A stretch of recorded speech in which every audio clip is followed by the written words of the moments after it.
బ్రతుకులలేని శృతి కలరా ఎదసడిలోనే లయలేదా ఏ కళకైనా జీవిత రంగం వేదిక కాదా ప్రజాధనం కానీ కళా విలాసం ఏ ప్రయోజనం లేని వృధా వికాసం పూసే కోయిల పోతే కాలం ఆగిల్దా ఏనే పాడే మరో పదం రాదా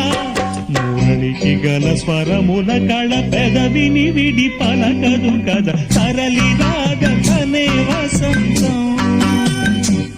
తన దరికి రాని వనాల